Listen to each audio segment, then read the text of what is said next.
Dukes Nation, this is your home for all things Duquesne University athletics, whether it's basketball or football or soccer or lacrosse or volleyball, track and field, golf, swimming, you name it, everything in between.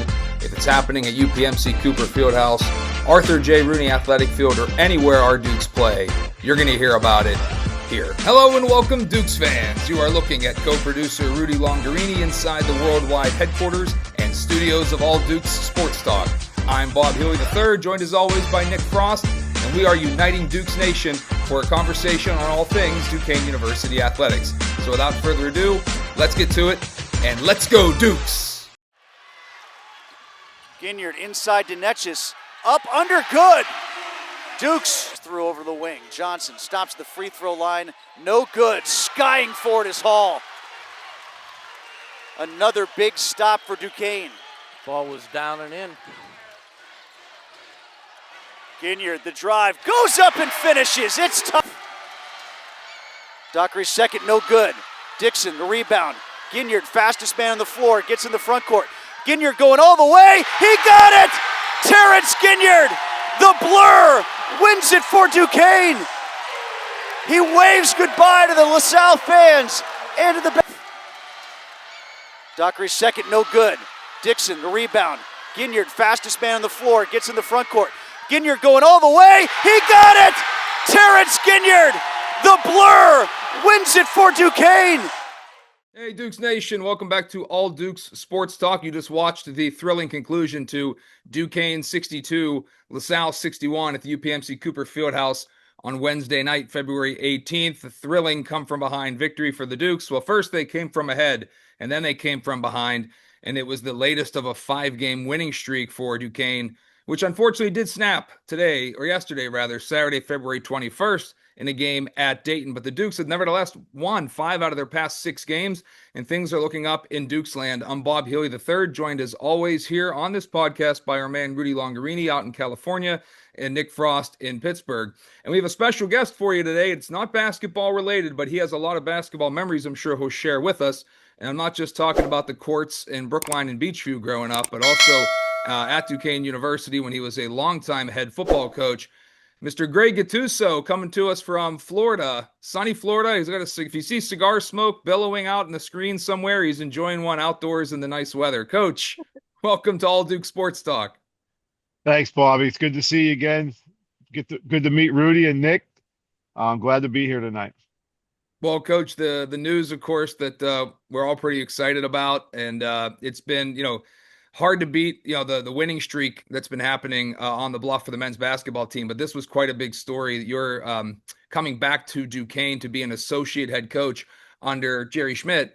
And I know you and Jerry sort of grew up in this game together as young coaches. And now, of course, you'll be on his staff at Duquesne. Coach, your laurels with the Dukes kind of speak for themselves. And people know how long of a career you had here. For the most part, but for those who are a little bit more basketball centric, Coach was here for 12 seasons. It was my entire 4 that I played here, so he was my head coach. We never lost a conference game while I was playing under Greg. That was part of a 39-game conference winning streak, which is still the FCS national record. Coach, you had a 752 overall record. You had 1 mid-major national title, probably had an unofficial one somewhere in the 90s before it was really a thing. And then Coach went on to be on the staffs, whether as an assistant or the head at a few other programs around FBS and FCS. But, Coach, it's awesome to see you back, what I consider to be home for you. And I think maybe you feel the same way. Yeah, it is. It's great to be back. I think when this thing kind of started to percolate a little bit, it was kind of interesting how it all went down. But it's good to be back in Pittsburgh. I think my whole family's really excited about it. My daughter Katie and Jackie, they tell everybody that they were raised on Rooney Field, which was kind of true. And Colleen's excited about it. So Duquesne is home. It was really a place that I probably would have never left at the time. We just didn't have the full staffing that I was looking for, and an opportunity at the University of Pittsburgh with Dave Wannstedt. It was tough to say no. And I've survived 25 years as a head coach without getting fired.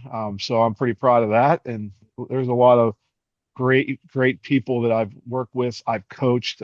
It's been a blast, and to come back after being at Penn State for a year and now coming back to Duquesne, it feels like the a perfect way for this thing to kind of move towards an end for me. But it's been a blast, and this is going to be great. Obviously, Coach, you're from here. You grew up in Beachview. I'm a Brookline guy. I know our families know each other, and there were some awesome games over the years being played at both neighborhood parks, sort of competing in some pickup Yeah. games. And my dad tells me about some of these legendary stories. Yourself, David Morehouse, your brother, my dad, and his brothers. Did you ever think when you were all these years later, you'd have this long of a career coaching in college football? How about even when you were just a cop and coaching at Seton LaSalle? I mean, could you ever have envisioned how many years you put into this full time? No, that was never part of the plan. I mean, honestly, I wanted to be a policeman. That's what I always wanted to be growing up. And I had that opportunity. And my big goal as a kid was to become a police chief or a homicide detective in the city of Pittsburgh. So, I kind of had a whole different path planned that I got to live that a little bit, which was a really great experience at Bethel Park. I worked for the city in the lockup in the police department. So I did utilize my degree, but I kind of utilized the other degree I got at Penn State football, and it's been a tremendous journey. You had mentioned it. I mean, the stories for Coach Schmidt and I are kind of fun, and we've been reminiscing a lot but we literally started as young high school coaches in our early 20s, traveling to Ohio State, traveling to Pitt, traveling to Penn State to go look at and learn from the coaches at the highest level, we and Coach Silanoff too. I don't want to leave him out of it. We have a famous thing we always talk about for our little world. The Wendy's in Cranberry. We fought over inside zone first step for literally 4 hours in the parking lot. So that's the insanity that we were when we were young. And it's Jerry was my first offensive coordinator. We came up together, and to come back and work for him, though I feel bad for him because I'm a pain in the butt, but he's ready for it, and it's going to be good. I really think Jerry's done a tremendous job at Duquesne. It's super successful. He kept, I always tease him. I gave him the keys to the Ferrari when he took the job, and he's kept that thing purring, and the program's been fantastic. So I'm just glad to be back and be part of it again. Coach, I want to eventually get your take on some basketball memories, that you might have had, or memories of other sports that you witnessed when you were during your time at Duquesne. But I have to stick with football, obviously, for a little bit first. And I'm very partial to this because I was in one of your players. But Coach, I can't to have us be able to play games like at Washington State next year, to be able to have played at WVU, to play at Acrisure against Pitt. I mean, we were a good team, and we played up a lot, but that just meant to like FCS schools that had more scholarships. I mean, our biggest playing up experience I ever had when I was there is when like we flew to Boston and beat Holy Cross on TV when they opened up their season with new coaches and everything. We beat them by like 3 or 4 touchdowns, and we thought we were awesome then. And these guys are now playing Pitt and Florida State. It's hard to believe as an alumnus, but I'm obviously super proud of it. And I know that we've all had a big part in building this. You couldn't have got the program where it was without the Terry Russells and Dan McCanns and people who came before you as well, I'm sure. Yeah, I think the history of Duquesne football is very unique. I told my wife when I finally do retire, I'm literally writing a book with a character that's Dan McCann, because the hilarity that Coach McCann was one of the most unique individuals I've ever met my entire life. And I know you probably don't really know Dan, but he led this program. There was nothing here. There was no field. There was no locker room.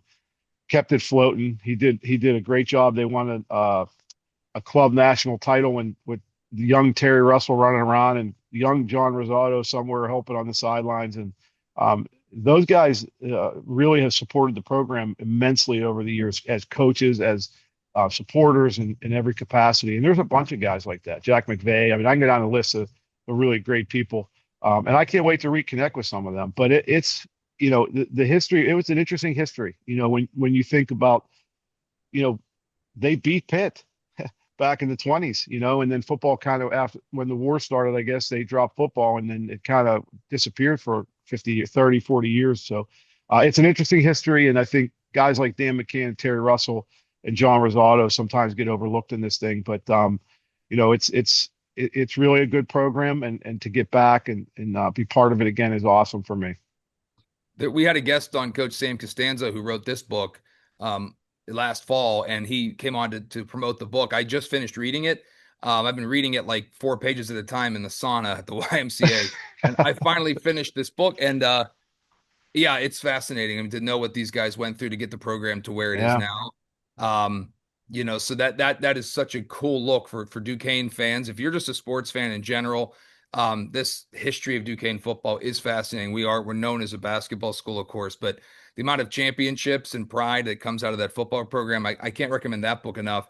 And Coach, I got to ask you a couple questions here from our man Mark Draskovich. Do you know Coffee, the guy from the Duquesne? He's like probably the biggest Duquesne football fan there is. He was excited to know you were coming on. He Sure. wanted to ask a couple questions for you. He wanted to All know right. he wanted to know what is your this was kind of actually this is mine and his. I'm gonna put you on the spot, Coach.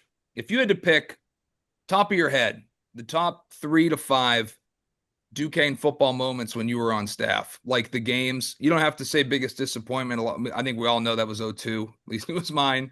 The Snow Bowl against Albany. But like, how about the great memories, the top 3 to 5 that you look back on and say, boy, those were the games that I most fondly recall. Wow. Yeah, that's a tough one. I mean, that's a tough one. I would say, you know, I remember the first touchdown Tim Gribble catching the ball at Rooney Field. Was always a big moment. Even though we didn't win that game, it was a big moment because um, when the field got built, it was such a dramatic change for the program. We it was hard to take us real seriously prior to that. Brian Cleary had a vision that this field would fit, which what was an old parking lot years ago. And the funny part about that was, Brian and I have been friends for a long time. I used to see him pacing off the parking lot at night, like 6 p.m. at night, like walking steps. And I said, "What are you doing?" He goes, "I keep telling them this field's going to fit, and they keep telling me it won't." And I'll never forget that, because I don't think people know these stories about how Brian, obviously the Rooneys and a lot of people helped with that going in there, but Brian had a vision about this football program that could make it rise. And I was all part of that. I was a young coach. I mean, I was 29 years old. I was a cop. I didn't know a lot of these things. And he did a lot of really smart things to lead us in the beginning to help us get going. And we got going. The first year, we were 4-6, and the second year I think we were 6-4. But after that, we were maybe the most dominant FCS football program in the country. And that 02 team literally we would have made the playoffs if we'd have won that game at Albany. And if we wouldn't have had played in the horrible conditions. But from start to finish, from where Duquesne was to where we took it, was great. And Jerry's taken it to another level. He's winning championships and like you said, playing games you would never ever believe could be possible. So it's hard for me to come up with the exact moments, but I do remember certain plays. I remember when the Wagner game in the first ECAC Bowl. That 95 team is a team that I really believe should be in the Hall of Fame. They were the ones that came to Duquesne when there was nothing there, and they built that program. By the third year, we beat Wagner up at Rooney Field in the ECAC championship, and Mark Neely made the biggest play of the game. Loya makes a sprint to the right and makes this crazy throw down the field, and Neely comes up with it and sets up the stage for a big win for us that propelled us after that. And we, that was one. And I could probably mention about 5 plays Lee Bodden made that defy, logic. And Bob Swigert walking through the locker room, with his flip-flops on and me screaming at him every once in a while. I don't know if you know Bob at all, but just some of the characters we've had on our teams. I think the catch that Neil Lobig threw to Mike Warfield that won the national championship game, because we had an up and down year that year. We kind of were a good team. We lost a couple tough games during the season, and we were playing a really good Monmouth team that was much better than Albany was the year before, and they had a 6-round draft pick at receiver that was legit, and we were able to win that game because of that big play. But there's so much. I mean, I can't even talk about how many times Jeremy Conley made a freaky catch, or the running backs, the great players we had, even some great offensive linemen like yourself. Believe it or not. Yeah. Yeah, we did. We had some really tough guys on the O line, and without a weight coach, without a full time. I mean, people don't realize that when I was a head coach for almost 12 years, and I was the only full time coach on the staff for like 7 or 8 of them. So it's come a long way. It's everybody. We had coaches from the community. We had Steeler alumnus like Tommy Flynn and Jerry Orlovsky on our staff. Terry Smith started with us. Bobby Pelko was on our staff. Terry Totten was on our staff. Like, I can go down a list of the people that coached our team, and it's why we were good, because we had that kind of quality coach that would work all day and come in and work at night. So it was a fun time. It was a hard time, but it was a lot of fun. Yeah, and of course we recruited, from the Whippeal back then. It seemed like mostly with our bigs, although you found a bunch of skill guys from Maryland, coach. That seemed to be like our fertile ground. Skill guys from Yep. Maryland, and the bigs were from the Whippeal.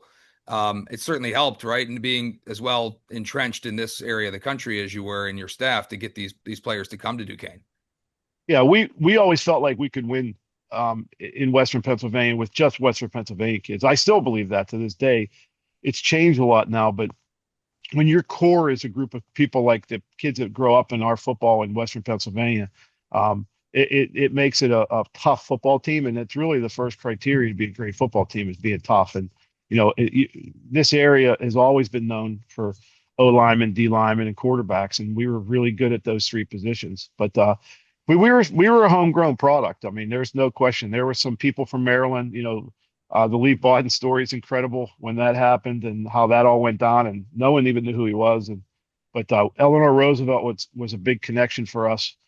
Coach Rick was great. I trusted him blindly on kids sometimes. Chuck Hawker, who was a great player, he only had like 3 plays on his highlight tape, and then he quit the team. And Rick put his stamp on him, so I took him, and Chuck and I are friends to this day, and he's doing great in life and coaching. But he was one of the great receivers at Duquesne. So it's been, I've been fortunate with a lot of good players around, and I think, one other memory I remember the 2 big recruits, our first 2 really big recruits.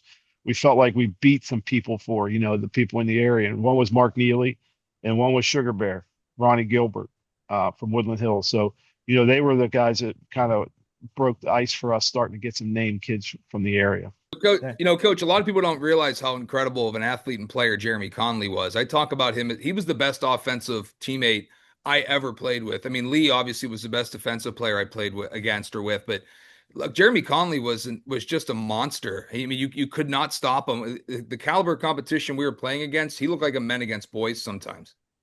Yeah, that another amazing game was going down to VMI, and I had ran into the coach 3 years after we had beaten them, really 2 years in a row, and he said, my boss has apologized to me for the last 3 years because he thought we were getting a cupcake when you guys came in, and we beat the doors off them down there. And Jeremy had 200 and some yards receiving. I Right. mean, Phil Polani played as a true freshman his first game, played great. We really had a good football team. We had really good football players. I really believe that, when you look at the talent we have, that talent would fit in still at Duquesne and excel. Some of these receivers, Jab Foster and Reggie Green. I mean, there's a laundry list of these guys that were tremendous. Randy Volakovich was a great player, and there's just so many of them. Yeah, Yarden Brantley. Yarden was a great player. I mean, Lauren Cooley. Right. Lauren Cooley used to get mad because the famous quote from me is "throw it to Jeremy." Right. We'd run Panthers and throw it to Jeremy. Because, but I'll never forget at Marist one game, we line up and we're about the 40 yard line, and I'm yelling, "Throw it to Jeremy! Throw it to Jeremy!" So Neil goes back and throws it to Lauren on the other side all the way to the field, and I lose my mind on the sideline. And Lauren makes this great catch for a touchdown, and he comes over and he sticks the ball in my stomach and goes, "Yeah, throw it to Jeremy," and he walks away. How about that, huh? Yeah. So, yeah, that's what Panthers and "throw it to Jeremy" is a little catchphrase.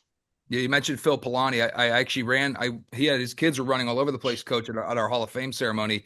and I grabbed his son and didn't put him on the ground. And I said, I just wanted to pancake a Palani just once in my life because Yeah. of how tough his dad was. Guys, did you have football questions for Coach? Because I have a basketball one I'm going to pivot to next. Oh boy. Yeah, coach. I'm just curious. I mean, you've coached at all levels and coming from Penn State now.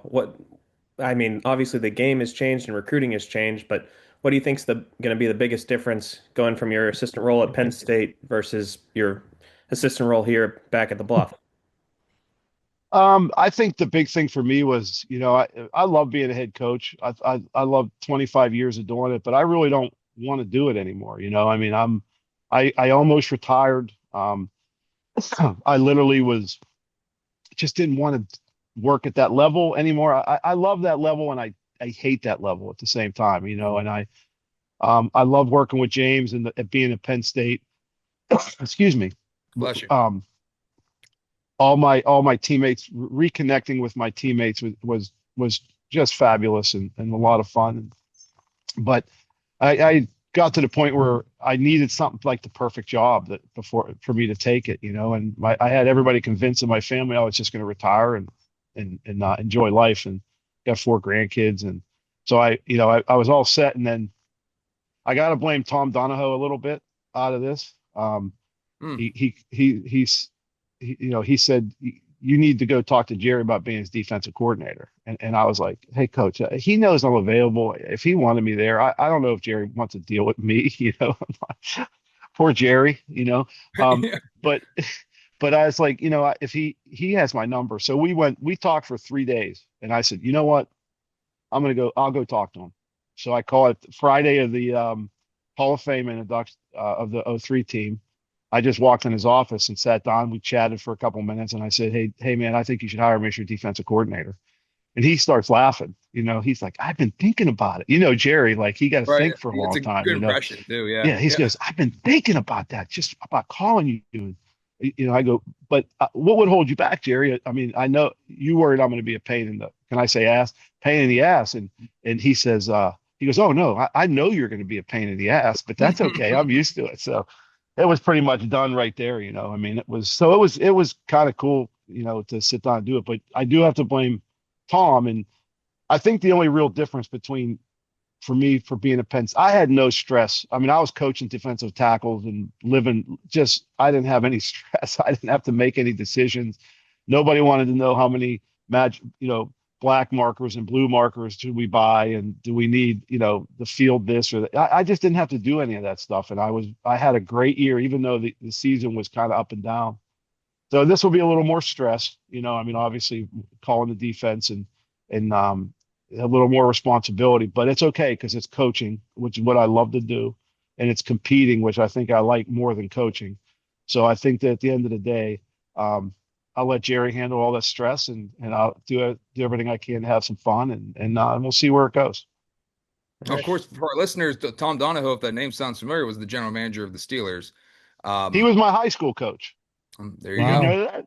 Did you know No, that? I did. I did. I don't think our listeners knew that. But Coach, being from the South Hills, and you went and played at Seton LaSalle, that you'll never see that again. By the way, right? A guy go from being like a high school football coach to head to the NFL to be a general manager. But that's kind of Two Pittsburgh, isn't it? teams. Yeah, That's the yeah. Eagles eventually too. Yeah. He's that's who makes you want to. I mean, that's what turned me into a coach. I never wanted to coach. I mean, I was literally walking around Giant Eagle, and the head coach at Seton LaSalle at the time was Dan Cardone, and he just asked me, "What are you doing?" I was like, "I'm got a job working," and he's like, "What do you want to coach?" And I'm like, "No." So he said, "Come up and talk to me, and I want you to think about working with us." So I did. I mean, that's kind of how it all started. And my chief of police, I was in probation. I was a Bethel Park policeman. Just got out of the academy. The Seton LaSalle job opened, and he changed my schedule so I could coach. Like, I've had this lucky, fortunate, God blessed career where, at the right moments in my life, I got opportunities. Same with, I get funny stories about Pitt, Maryland, and obviously, going to Penn. All these different ones have been fortunate moments for me to be able to do them. So I feel blessed, and getting back to Duquesne is probably the biggest blessing of them all. Hey, Rudy, do you have any football questions before I ask Coach a basketball one? Well, I'm a little short on the football knowledge here, But I just got to give you some major It's props. it's not stuffed. It has air in it. But go ahead. Except Yeah. for New England. Right. Yeah. Yeah, they have no air in their footballs, but Yeah. Yeah. or just a little. Yeah, but yeah, so I was there during the 70s and subsequently in the 80s when they turned to club football. They didn't have a football team when I was going to school. Uh, and so I just got to give you some major props because you basically took it from the Stone Age, basically, and brought us to what we are today. And you and Schmidt. And so, I just Oh wanted to no, tell you no, it's that. just me. There was no Schmidt in that. No, Yeah. Like you said, the car was already gassed up. He just handed him the the keys. Ferrari was cruising when he got the keys. No, All I right. agree with Rudy, Coach. It was an honor to play for you. You're one of those guys that we liked to play for. I remember playing in against Robert Morris in a game we really needed to keep our national title hopes alive because that '02 team should have won, probably deserved Yeah, it even despite the bowl loss because we beat Dayton earlier in the year at their place anyway. But the '03 guys really wanted to win that for the program, not just for yeah. ourselves.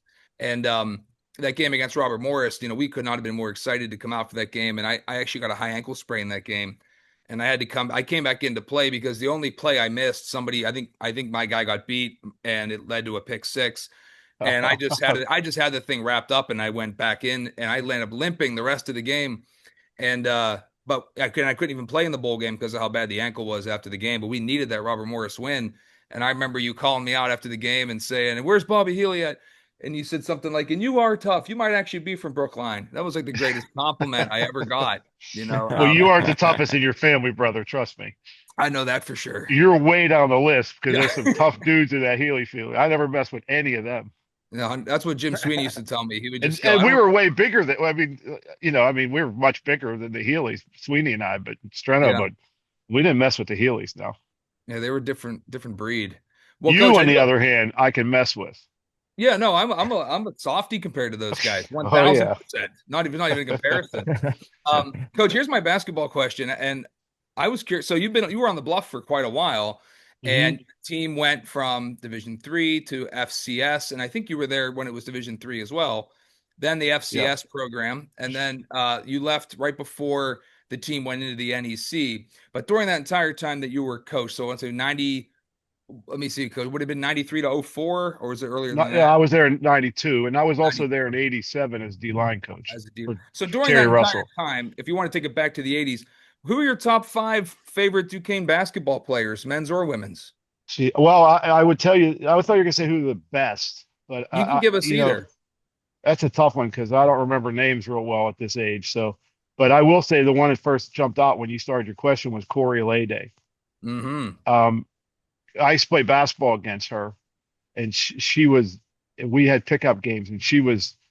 Yeah, she embarrassed the big man a few times. I was. Yeah. She was talented as all get out, but I mean, there was just a bunch of good guys. I mean, I don't. Derek Alston maybe was one of the great ones. I can't even remember all their names. You'd have to throw some names at me, but they had some. I went to a lot of games, and I always sat in the same place. Like that's where I'll be. Hopefully, I'm allowed to sit there when I come to a game now. But I mean, I sat behind the hoop up in this concrete stands with the wood benches on the up behind the right corner of the hoop. If you're facing the end zone hoop, you know where I Coach, mean. I can Yep. guarantee you that spot will be open for you. Those All right, seats yeah. are not too packed. I sat there. I sat there every game, and I loved it. I would not sit anywhere else. And I had a great friend, um, named Pat Chapani who played basketball at Duquesne. I know the older guys like Norm Nixon and some of those guys too. Really? And I don't know Norm Nixon, but Norm Nixon was a great player when I was coming up. And Sam Right. Clancy with Pitt and all these great basketball Right. players. But Duquesne was it was it was just Duquesne is I love hoops. Hoops is absolutely my first sport. It was the best sport for me as an athlete. I was a better basketball player than a football player. I always felt, and I love hoops, and I love to watch it go down. And I got to know all the coaches that when I was there that were they when I wasn't fighting with them about something, it was a pretty good relationship. But John, I might fight John Carroll if he shows up anytime. But Darrell Porter and some of the guys I love. But it was I saw a lot of good basketball, a lot of tough kids, and hoops has been, it was unique because we were always proud in football because we had won the first championship. Our first championship in conference championship in 95 was the first championship, I think, by any sport at Duquesne conference championship for since Norm Nixon and the gang. So that's right. It was 20 plus years. And I've always been proud of that, because, we really took over. The program there was nothing there. Dan had done, it was all done through smoke and mirrors in a lot of ways. But there wasn't a foundation of even equipment. When I went in the equipment room the first time, I was like, we cannot do this, man. We don't have enough equipment, because we were recruiting. My first class was like 65 kids. Back then you never heard of that stuff. We brought 65 freshmen in my first year. So it was a lot of growing up, we had nowhere to practice. We went, we practiced, believe it or not, at Moore Field. I didn't know how to get permits, so we just went. And myself and Eric Dieterle used to line the field, up at Moore Field like we did. You can ask Schmidt about those days. He used to crack up. Schmidt used to get mad at me because when we got there, we did one-on-ones right away, before we even stretch. And so smart alecky one day asked me, hey, should we stretch on the Liberty Bridge when we're over to practice, because we don't have time to stretch? So that's, Schmidt and his snarky, sarcastic humor. But he was right. I was kind of out of my mind that year. So, when I was a younger coach, we probably could sue me, take me to court. Yeah, but it was you violated some city ordinances just squatting on Moore Park before the softball game started. Bobby, we went over to the field on the north side across from the old arcade, like the Triple X arcade down there. You guys, I know you guys know where it is. Yeah, Nick knows where the Triple X arcade is. He knows. But the funny story with it was we had a permit for that field, right? But when we get there, the first couple of practices, I was like, this is awful. Like, there's like broken bottles on the field. There's needles around. So I blow the whistle to start practice, and like 4 or 5 people who were sleeping around the field get up and start cursing at me because I woke them up. I mean, honestly, you could write a movie about this stuff. Well, and then then they moved on. But like that's a true story. Like, it was. Yeah. So I was like, guys, there's a field in Brookline that's closer, easier to get to, and I'm just going to go up and line it. So we did, and that's where we practiced. Man, I did not know the Moore Park story. Yeah, that's an interesting one. I know that field. Obviously, I kind of grew up there. You mentioned that 93, 94.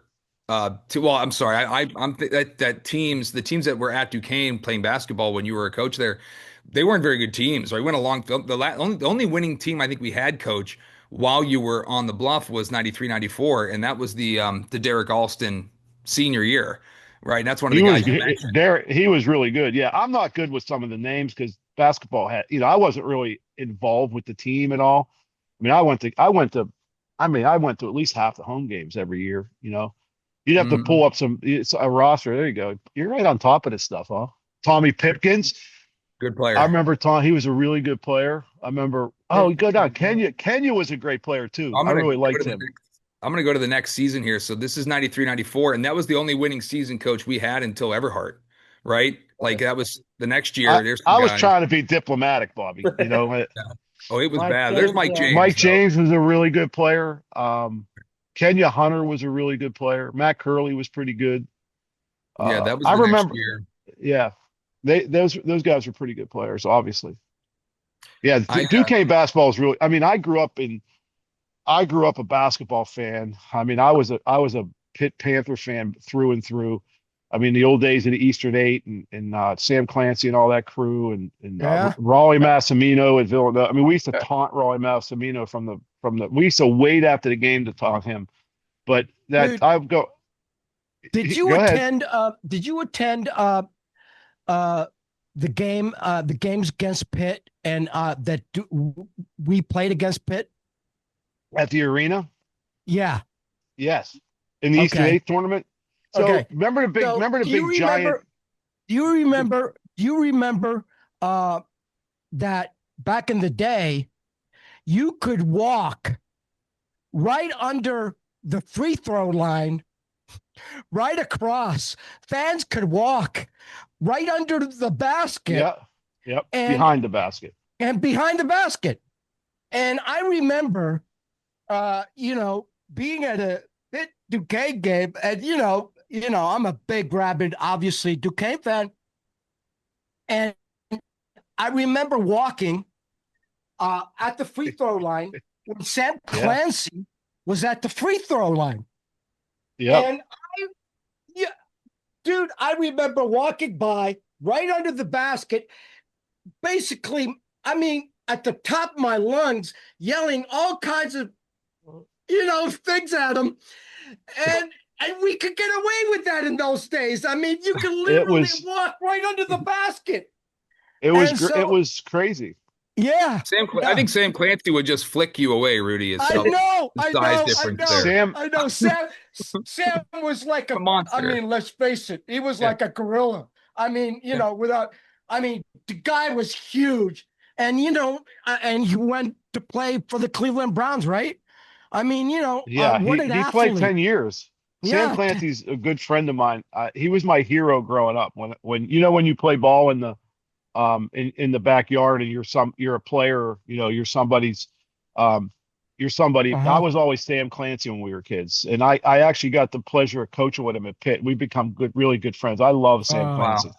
And You know, he was literally my idol growing up. I mean, he was something. I'll tell you a funny story about. Do you remember the Villanova had those big goons forward and center? I can't uh-huh. remember the guys' names. this in the Um, 70s? Porter. It was a Porter, was it? no, they were One of two them big was. white dudes. They were like beasts, like Oh, animals. okay.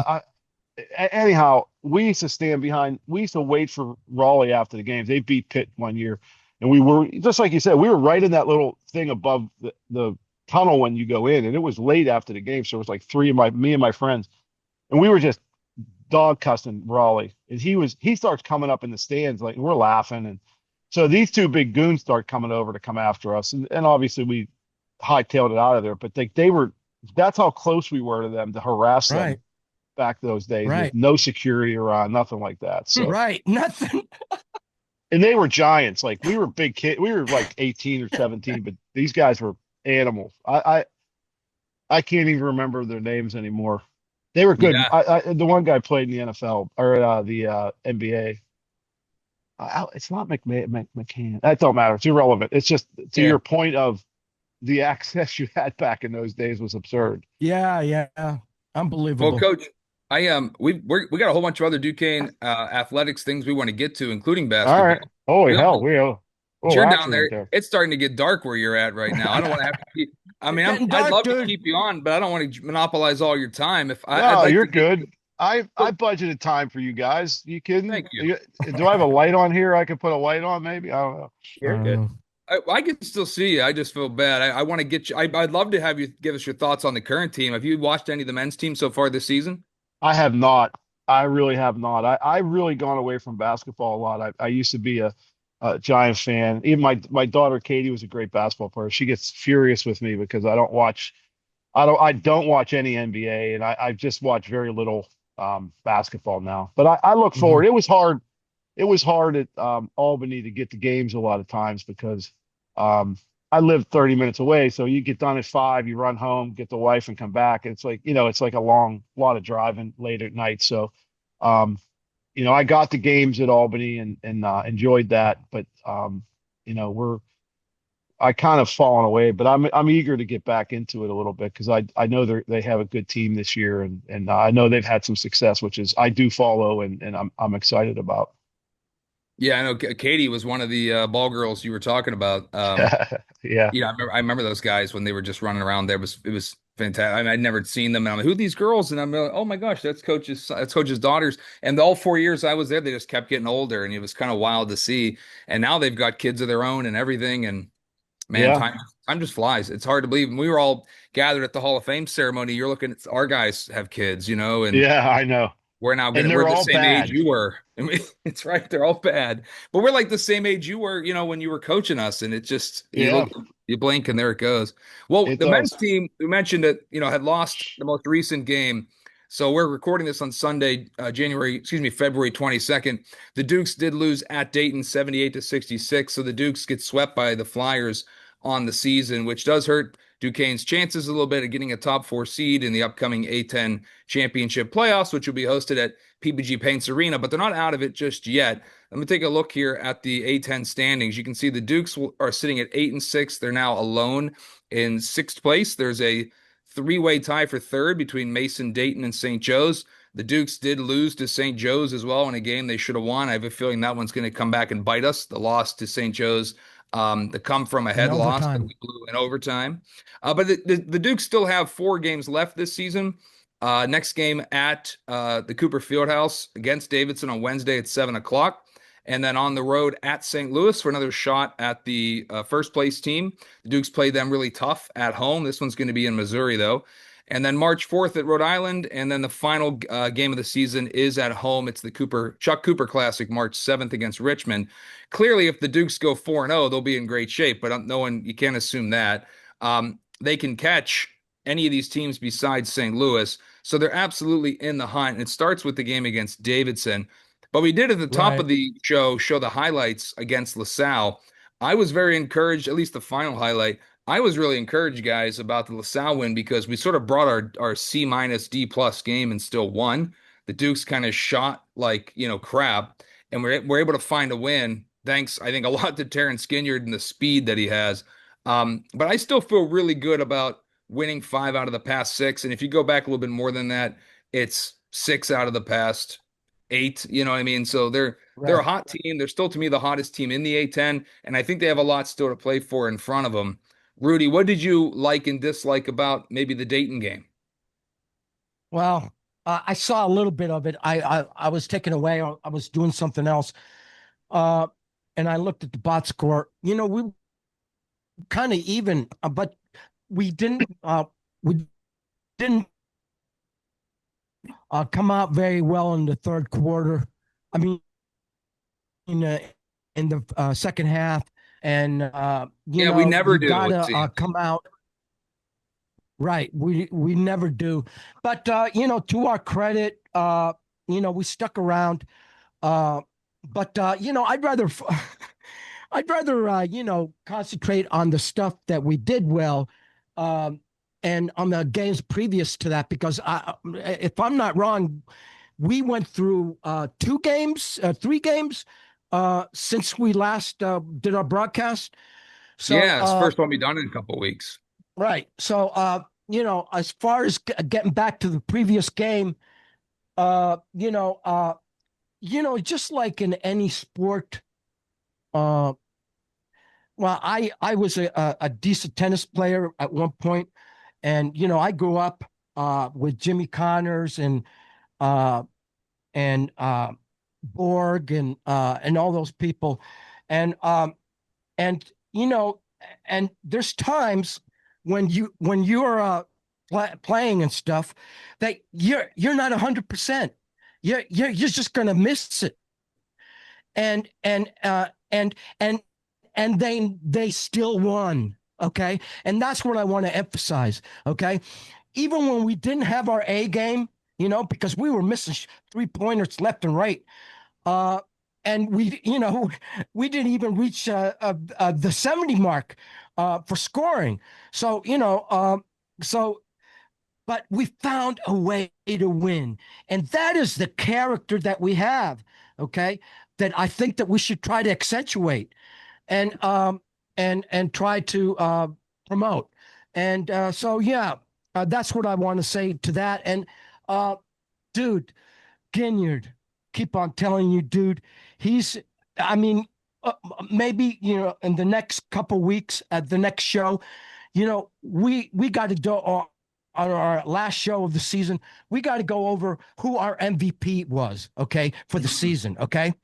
Mm-hmm. Ginyard. I So mean, far, yeah. maybe you go with Williams. After that, a tier below, okay, but dude, from the very beginning, I've been on him, saying that he was the key to our success this season, and it has come to pass. And I'm just saying, keep it up. Uh, you know, you know, I I realized this against the Villanova game when he scored 27 points against Villanova. Was it 27? Yeah. I don't know. Yeah. When Yeah. Ginyard went off, we're talking about Ginyard. Right. And then the announcers on the network that was covering the Big East, they come on and go, well, Villanova, if they can't stop a Ginyard, what hope do they have in the Eastern Eight, or in the in their league? And so I'm going, dude, what are you talking about? He just showed you that he basically should belong in Villanova. I mean, or belong in the Big East. I mean, come on, man. Yeah, he So had 30. He had I'm 30 just against saying Villanova. we don't give this guy enough cred, okay? And I refuse to do that. And the guys on the board have been getting on me that I don't pay enough attention to Ginyard. So here it is, dude. Great MVP player. right there, dude. Boy, I've never So seen that's all I got to anybody. say. I've never seen anybody dribble the ball as fast, like somebody who can be that fast while in possession. I wish we could get him in pads for one fall season, coach. He would just, I mean, this guy's lightning. He's just I was lightning. already thinking about it. So Yeah, exactly. Wonder if we I could. got to talk to him about some safety work and what they pay safeties in the NFL. Exactly. He I does guess have that'll get one me in year of trouble. eligibility left according to the JUCO ruling. So He That's might it. have some. Yeah. Well, Oh, it used to be guys that could finish their fall season would like pick up basketball like Jeremy Conley did. It doesn't usually go the other way. Unfortunately, there's no way that, no. Occasionally you see it. Um, Sam Clancy being one, but yeah, Antonio Gates was another. right. I guess was an Akron basketball player. I there mean, was, I can't all remember pro the name tight end. now. There was the Duke point or Duke guard who became a quarterback for Syracuse. I can't remember his name off the top of my head. Um, Hmm. but that was somewhat recent. But Yeah. yeah, Nick, what have you noticed from the Dukes last week?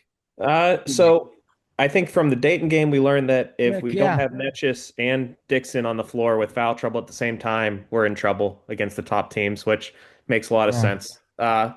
But from Terrence Ginyard, a few things. One, I do think he should be first team all conference based on his Absolutely. stat line. Absolutely. He's probably not going to get the A10 Player of the Year nod just because I think the St. Louis center has had that locked up since before the season started, really.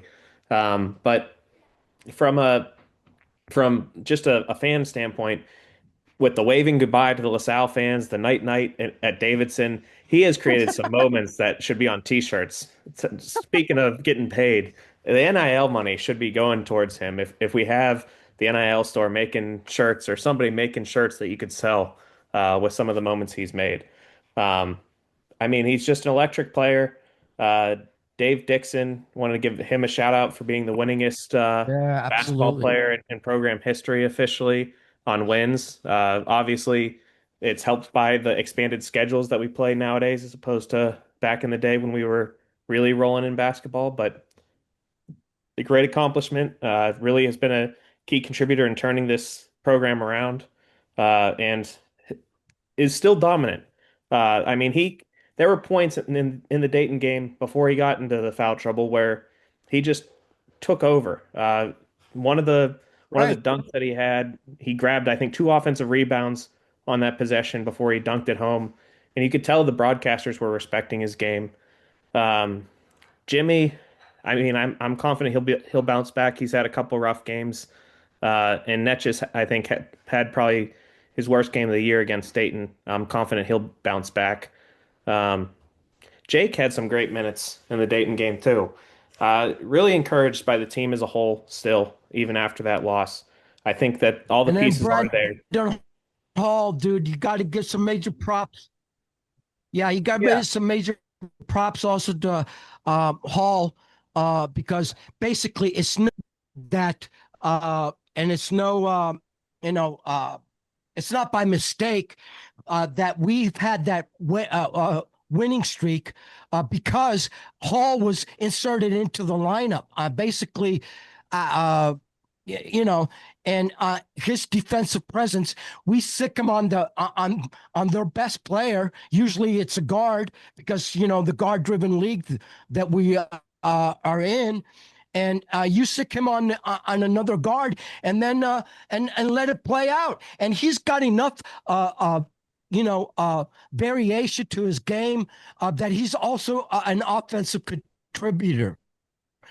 I mean, we're not going to rely on him for, hitting whatever. But, like you said before, Nick, that he's got that, he's got that body where he's got the long arms, even though he's 6'4" as a guard. And he's got those long arms that he get steals and stuff like that. How many steals has he gotten in the last 6 games? I mean, it's really up there. And so I'm just saying that it's no mistake that of that 5 game winning streak, partial to him. And then Alex Williams, too. I mean, those two guys. Okay, go ahead. I'm sorry, Nick. It's all right. Did Yeah, you? they have been major contributors.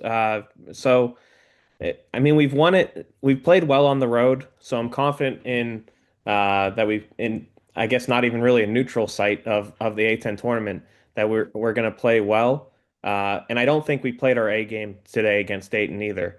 They played pretty well. Dayton did, but I think we have another level or two that we can reach if we do match up against them in the tournament. Again, Yeah, yeah. so I'm not too discouraged, and Zach Weiss pointed it out to me.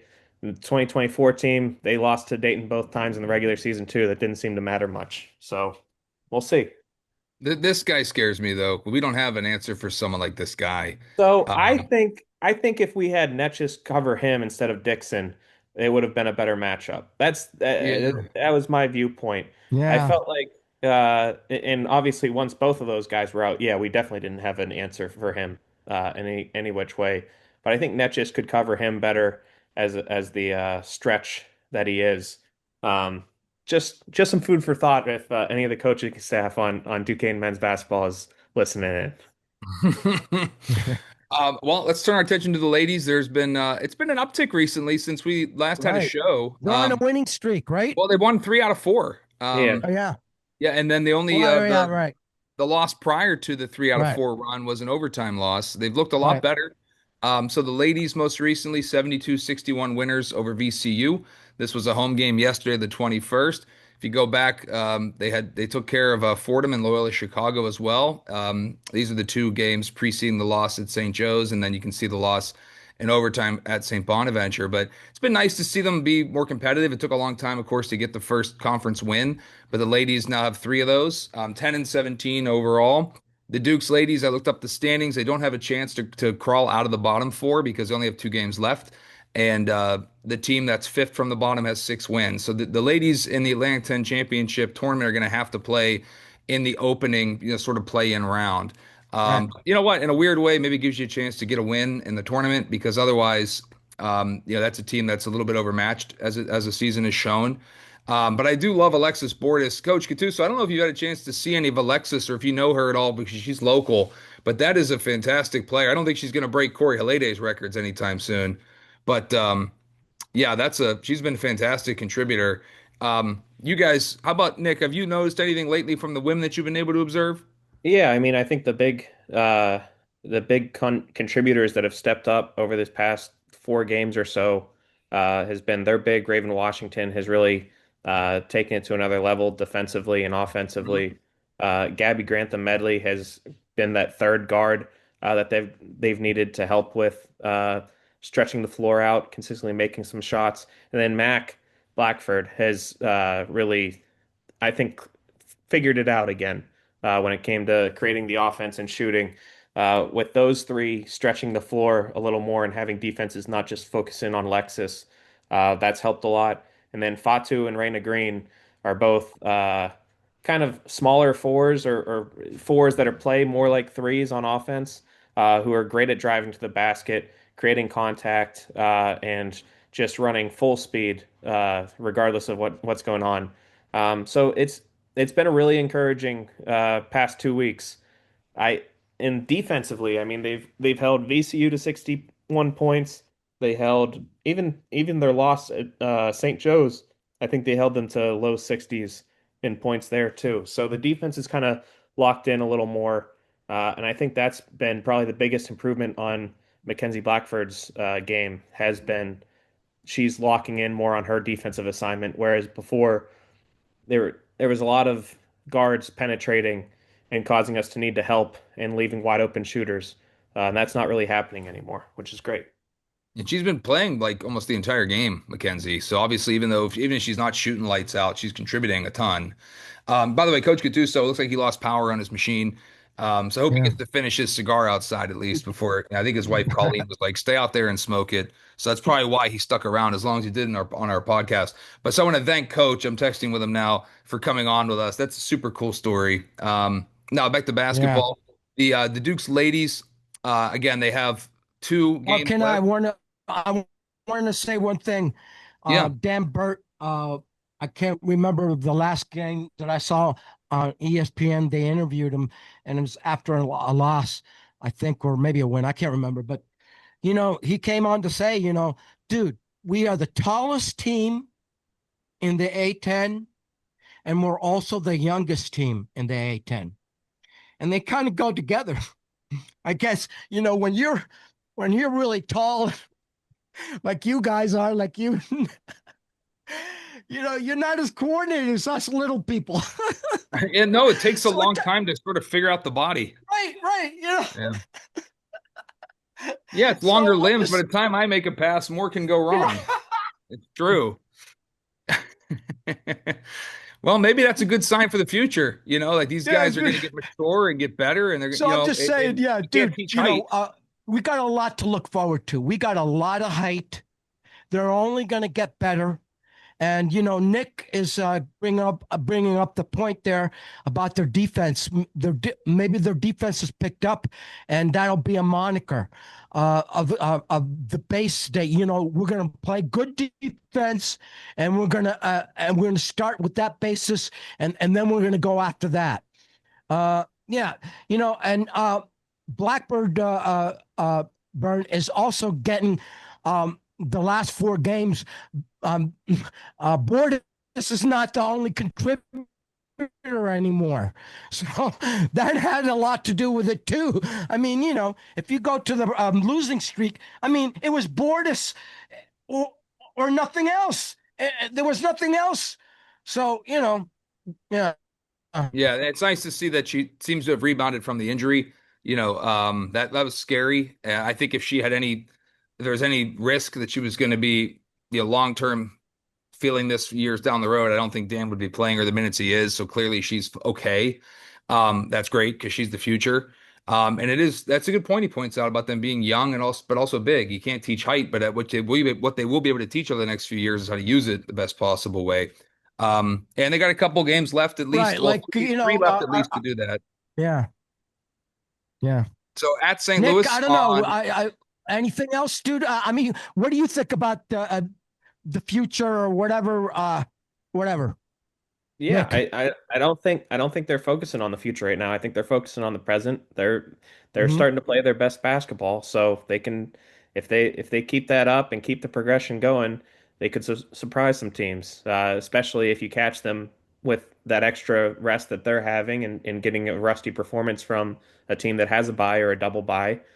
The hope is that you play to live another day, and if you're playing your best basketball now, that's usually a good sign. I mean, I'm not saying we're the Yukon team with Kemba Walker at point guard, but it's been done before where you play on the first day and make a magical run. Mhm. The Dukes will Yeah. next be in action at 8 o'clock Eastern at St. Louis this coming Wednesday, the 25th. And then the Dukes return home for the regular season finale. This will be a 2 p.m. tip off on Saturday, the 28th. You'll catch my Baldwin seventh grade girls at halftime My fourth grade team was supposed to play at halftime, but they won their playoff game yesterday. And my daughter actually had a buzzer beater at the end of the game. And it was awesome. Like we would have won anyway, but she made a shot right as the buzzer sounded. So the Baldwin fourth graders advanced. So they're not going to play on the 28th, but my seventh graders are available. So you'll get to see me there ref in the halftime game. And then the Duke's A10 championship will be at Enrico, Virginia, again at the Enrico Sports and Events Center, March 4th through the 8th. The women's swimming and diving team took third at the Atlantic 10 championships this weekend, guys. The Dukes had 10 medals, including 4 golds. Apparently, there were at least 18 personal bests, according to the SID office, and 3 school records. So a really good performance out of the ladies overall. I don't think you can be too upset about taking third. It's been a long run for Coach Sheets, of finishing in the top 4. And he continues it again. You guys remember we were talking about that with him when we had him on the show this year, and he talked about that. He's built quite a program there. I looked up this info and added it to a really cool page that there's a Wikipedia entry for the Dukes, like all-time Atlantic 10 champions. And I went ahead and added the 2026 teams to this. And so you can see here are the 4 gold medals the Dukes won at the A10 championships. These mark the, let's see, 45th, 6th, 7th, and 8th gold medals in women's swimming and diving history. The 800-yard freestyle relay of Sierra Snow, Lexi Sundgren, Caitlin Connors, and Ashley Friel were gold medal winners. Sierra Snow had 2 more golds as an individual, the 500 free and the 200 backstroke. And then the 100-yard butterfly was won by Ashley Friel, so she picked up a couple of golds. Wow. So kudos to Dave Sheets and his women's swimming and diving team. Their Absolutely. season's not over. They'll have a chance to also end up, maybe at some NCAA advanced level regional championships and what have you. So we'll keep an eye on that. We do want to mention that the women's bowling team had a great Yeah. performance, earning a share of the Northeast Conference regular season championship. So they have 2 meets, NEC 1, NEC 2, where they compete against each other. And the Dukes won the number 2 meet. It was their first tournament win of the year, and it gives them a share of the conference regular season championship. The Dukes ladies will eventually compete in the NEC championships competition. The full championship weekend that's coming up on, pardon me as I scroll through here. That's going to be March 20th through March 22nd. So they got about exactly a month to get ready for that. But apparently they're going to have a pretty high seed for those for that championship tournament by virtue of being regular season champs. So shout out to Coach Federhoff and the Dukes bowlers. Over to track and field, I'll make sure I close the right tab here so I don't show everybody my email. Over to track and field, the Dukes are preparing for the Atlantic 10 Indoor Championships. So the Duquesne women's indoor track and field team is the varsity indoor season. Men have to wait till outdoor to be varsity. And the women will compete February 27th through the 28th. So that's coming up later this week. The Dukes have had a number of outstanding performances so far this season. So our well wishes to Coach Gibson and the Dukes at the A10 Indoor Championships. A little setback for acrobatics and tumbling, guys. Acrobatics and tumbling, nationally ranked acrobatics and tumbling, lost an event at number 9 Gannon, which was, I think the Dukes came into that meet or match ranked number 7 in the country, and were losers to Gannon at Gannon. This is a team the Dukes beat at home last year at the Coop. Looks like it was a relatively tight score, so maybe nothing to panic about. Eventually, in April, the Dukes will compete at the NCATA National Championships. This is not yet an NCAA championship sport, so their national meet is run by this association come April. The Dukes acrobatics and tumbling squad now 1-1 on the season. And last piece of news I have, guys, unless you want to add anything, is a tough start for lacrosse at 0-3. No one expected them to beat Akron, I don't think, but you were hoping that they would have beat Robert Morris. This game was at RMU, and here's the toughest part, guys. The winning goal came with under a second to play in the match. So tough loss for the Dukes ladies. But, last year was a battle for these ladies. The 2025 season ended with a 5-10 overall record. They're 0-3 so far. I think we have to wait and see what kind of improvements get made as these guys get into conference play, which is going to start in March. So maybe now they're just sort of, figuring it out. But yeah, tough loss for the lacrosse ladies, but we certainly wish those guys best of luck. The head coach for the ladies, Dude, reason I'm struggling on her dude, name. I want to say something. Here we Dude. go. Coach Coyne. Can I Yes. say something? Mhm. Can I say something? Of All right, course. dude. All right. So, dude, I want to say that you were honored by Baldwin High School. I don't know. I don't know Yep, all I the was. details. All right. Oh yeah, yep.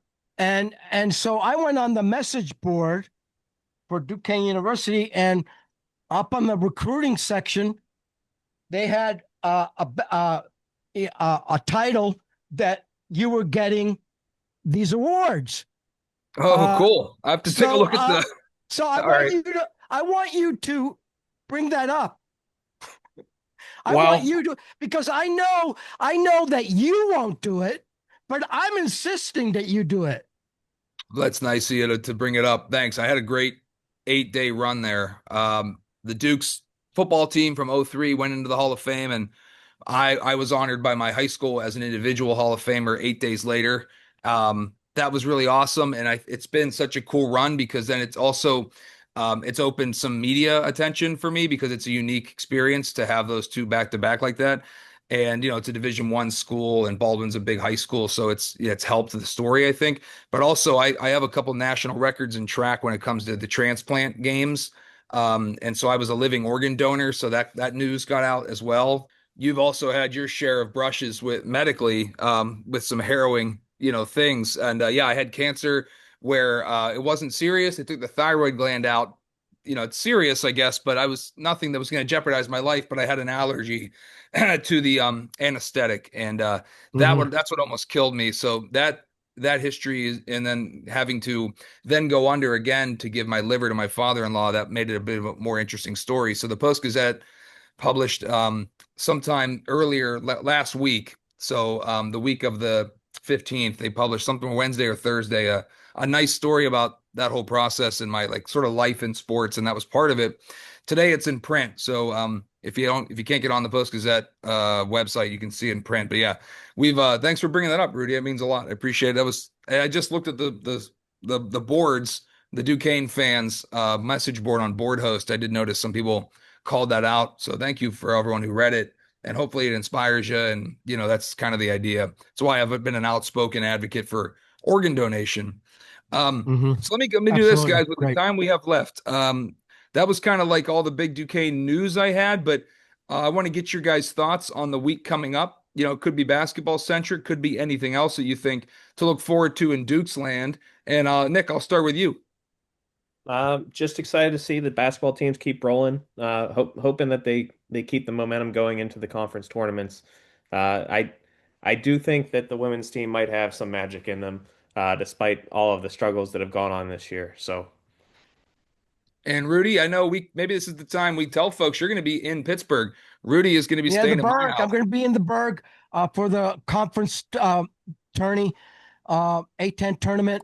I'm going to be arriving on the 10th, and Bob has graciously committed to hosting me. He's even given me a key. So That's right. you guys Dukes fans, you got any a place to stay and in the Berg with Bob. I can fit one person, I'll tell you that. So I don't have my girls that week, and I got a key made. The key's on its way for you. It's gonna have a Steelers logo on it to get you in my front door. I'm gonna set you up in a room, and you can see here Rudy's gonna visit, and he's gonna try to go to as many games as he can. He might end up being at more than you and I, Nick, because my daughter has her middle school musical that week, and I'll be going to that some nights. But it'll be really Oh, cool to see what kind of noise we make at home. Um, I will say I've been horrendously disappointed at the student support following the 5-game winning streak. I don't understand yeah. it. I don't Don't get me started, man. I don't see why that's not something that would be such a point of pride for what the university invests in it. It to make sense to me to go and be there, and it's a fun environment. It's a great facility, and the student body helped build that. So, um, anyway, hopefully we do get a good crowd for PPG Paints, especially if we move on throughout the second, third, and maybe even championship round, or semis and then championship. But yeah, Rudy, looking forward to seeing you in town, having you back in Mhm. Pittsburgh. So, Well, guys, we're I gonna originally probably wanted to come to the Richmond game. Yeah, yeah. Go ahead. I originally wanted to come to the Richmond game, but adding that, delaying my till the 11th is saving me a ton of money, so that's why I'm not doing it. But I wanted to attend UPNC, because I haven't been there yet. Since they remodeled everything. So, dude, I, I want you to set me up somehow that I can get to into the arena during that weekend. Can we do that? Yeah, no, I'll definitely give you a tour for sure. And All right, all yeah, right, that won't be a problem, Rudy. We'll get you in all right, there. And all so right. I So want to you can say, yeah, no, you can wrap it up. absolutely. I have access to that sort of stuff because with the athletics department's been kind enough to I have students who work down there, and it's as long as no one's it doesn't ruffle too many feathers. Paul Hightower and those guys are usually pretty cool at showing alumni tours and staff who want to see the place. So that Right. shouldn't be a problem. All right. And you'll finally get to meet some of these people in person, Rudy. And I'm sure you got some listeners and fans back here are looking forward to that too. So it'll be a lot of fun having you in the Berg and having you stay at my place. You can look. I got my living room's like a Absolutely. museum to Duquesne sports, and so is my kitchen. So I'll show you all my goodies. You'll be able to All compare right. how Bob's house matches up with the Cooper Field house when it comes to the Duquesne That's right. aesthetic. That's right. Well, Memorabilia. guys, so congrats to the USA men's and women's ice hockey teams for the gold medals at the Olympics. Yeah. Also want to acknowledge that a few all-time great Pittsburgh Pirates have passed, as well as a great former Yeah. Bill Pittsburgh Steelers. Mazeroski. So yeah, recently the Pirates lost Dave Justy, Elroy Face, and Bill Mazeroski, and Yeah. that's 4 World Series between the 3 of them, and a lot of the closer for the 60 series, the closer for the 71 series, Right. and then the hero of the 60 series. So tough for baseball fans. All these great Pirates passing, and then for the Steelers, Mike Wagner, 4-time Super Bowl champion defensive back, also recently died. Yeah. Tough sports week, or a couple weeks really, not that long after Dave Parker had passed. So yeah, we've had some rough go here with losing some heroes. But yeah, I want to say, it's been a pleasure watching Duquesne basketball give us something to look forward to. It's, by the way, the Penguins have certainly played better in town, and not every Duquesne fan's a Pittsburgh sports fan, but given the disappointments lately with the Steelers and the Pirates, and the Yeah. Penguins missing the playoffs 3 years in a row, and then with Pitt basketball having its troubles, and in Pitt football, for example, the Duquesne Dukes men's basketball team has been a real bright, Bright shining spot. light Yeah. in the city. It's been so hopefully this year's more of the same, and we get some more good news, and I can hang up more banners and more news clippings behind me, because I know, like you guys, I live and die with this stuff. Well, that's all I got. I want to say on behalf of Nick Frost, Rudy Longarini, and our coach guest, Mr. Greg Gattuso, the new associate head coach of Duquesne. That's it for this week's episode of All Duke Sports Talk. We'll get another one back at you pretty soon. So, guys, till next time, shoo shoo, rah rah.